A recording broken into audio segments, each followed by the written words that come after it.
अगर आप चाहते हैं डीजे राहुल का गाना सबसे पहले आप तक पहुंचे तो लाल बटन दबा के चैनल को सब्सक्राइब जरूर करें और साथ में बेल आइकन को दबाना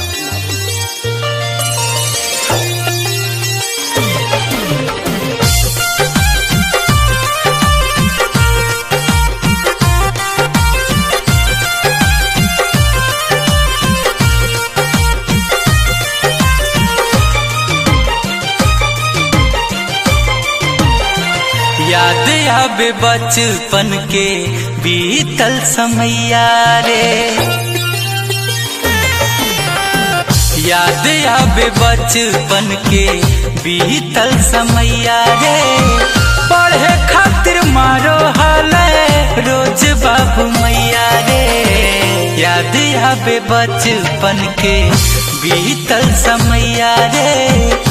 याद आवे बचपन के बीतल समैया रे।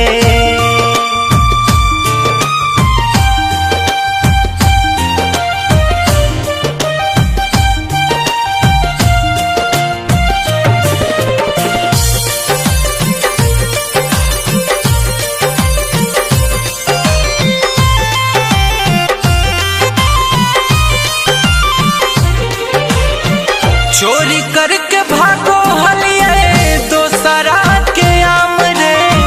कितना दबे के लिए झूठो बड़ा नाम रे। चोरी करके भागो हलिए दोसरा के आम रे। कितना दबे के लिए झूठो बड़ा नाम रे। जाहलिए नहावे छुप के पोखरी तलैया रे। याद आवे बचपन के बीतल समैया रे। पढ़े खातिर मारो हाल रोज बाबू मैया रे। याद आवे बचपन के बीतल समैया रे। याद आवे बचपन के बीतल समैया रे।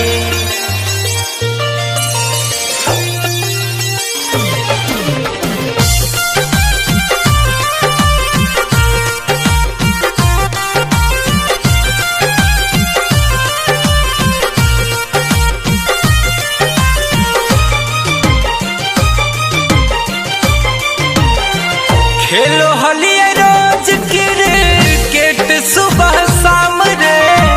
बोलो हाय मैया बेटा करे घर के काम रे।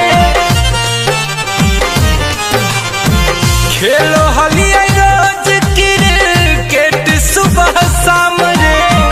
बोलो हाय मैया बेटा करे घर के काम रे। करो हलिए मन गुंजन रोशन से लड़ैया रे। याद आवे बचपन के बीतल समैया रे। पढ़े खातिर मारो हाल रोज बाबू मैया रे। याद आवे बचपन के बीतल समैया रे। याद आवे बचपन के बीतल समैया।